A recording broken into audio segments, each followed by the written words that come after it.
Hey, do you know that business owners leave money on the table on over 90% of all transactions of businesses sold in the US every year? So that means that only 10% of business owners who are selling their business get full price. That's not good. But the good news is that in today's video, I will talk to you about the top 3 forms of valuations and why an asset-based valuation is the worst thing for your business, so don't fall for that.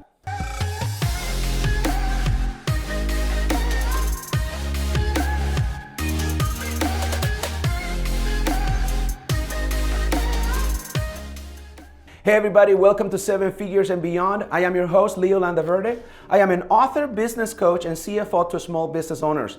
And I am passionate about helping business owners scale quickly and efficiently, maximize profits, and maximize the value of their business so they can eventually sell for millions. Let's do this. If you're ready to grow your business to 7 figures and beyond while creating the financial freedom and the lifestyle that you want, then subscribe to this channel and don't forget to hit the bell so you'll be notified every time a new video comes out. So there are basically 3 major types of business valuations, and they are right here. So number 1, it's asset-based.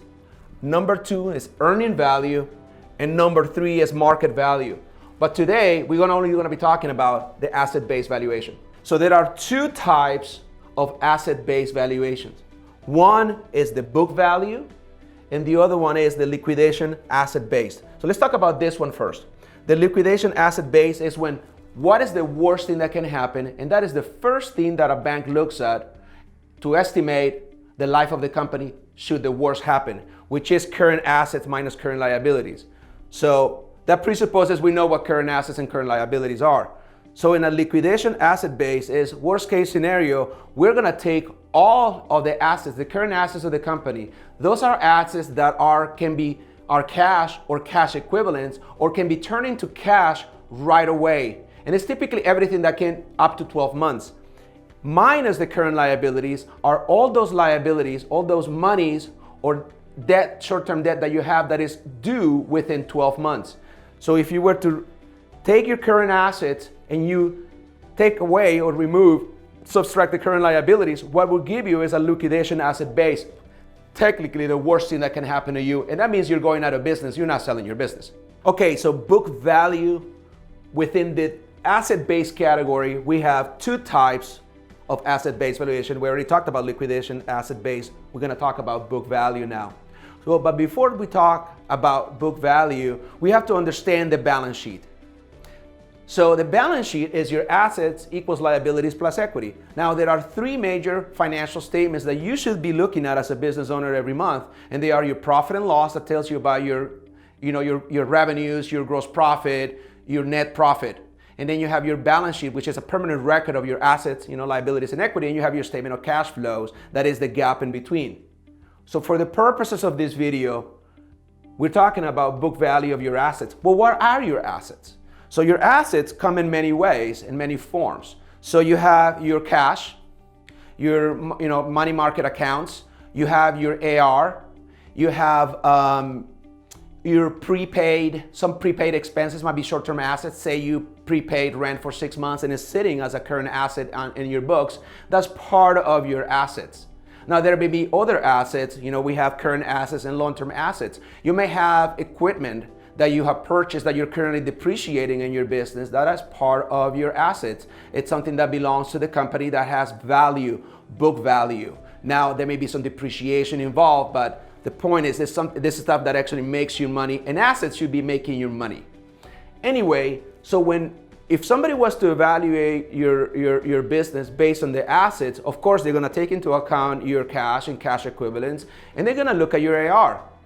Now, as a rule of thumb, any accounts receivable over 90 days in aging will be discounted because the chances of collecting AR, accounts receivable over 90 days, decreases dramatically after 90 days. So you don't want to have your accounts receivable out beyond 90 days. Okay, and then you got your accounts receivable we talked about in assets. Now, here is the problem with an asset-based valuation. It takes into consideration today.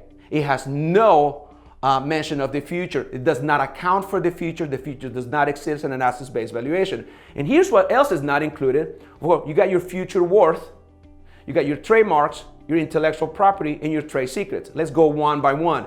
Your future worth. Well, your future worth comes from where you're going, right?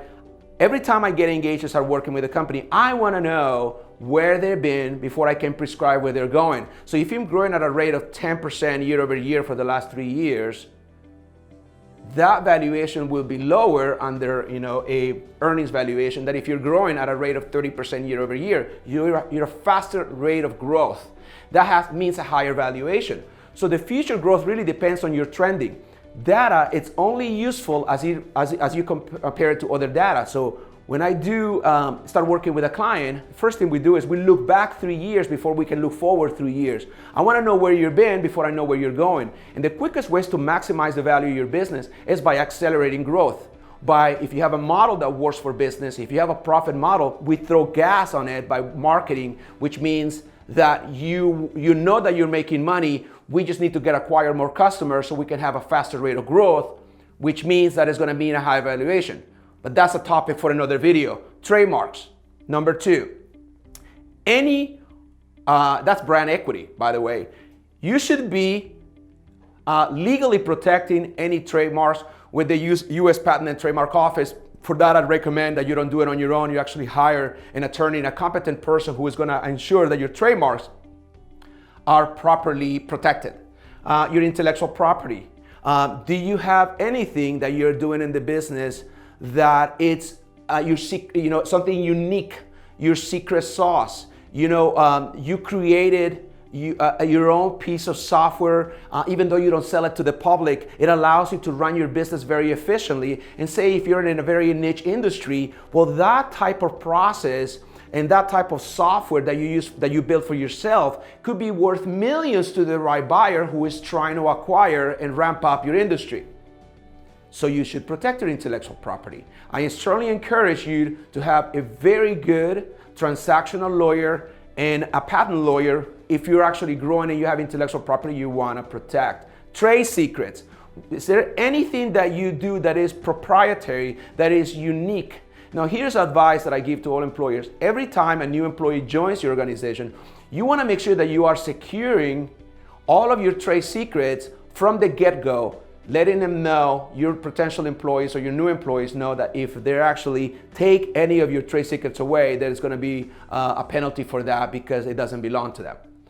That's a video for another day, trade secrets. So that's why I say at the outset that asset-based valuation is the worst thing for your business because it doesn't take into account the future growth, trademarks, intellectual property, and trade secrets. So take this to heart. So there you go. Hey, by the way, thank you so much for watching this video. If you found this video useful, it would encourage me if you comment below and like the video and comment. Let me know if you ever have your business appraised, because it's very important to have your business appraised every so often so you know exactly what you need to do to grow it and what the baseline valuation is. For a short period of time, I am giving away my income approach to valuation workbook, which I highly recommend. It leads to much higher valuations, which is the goal. This is my gift to you. Feel free to download it by clicking on the link below this video. Also, if you want to join a community of like-minded successful entrepreneurs just like you, then join our Facebook group at the link below, where I share tips, tactics, and strategies on how my clients are growing their businesses to 7 figures and beyond.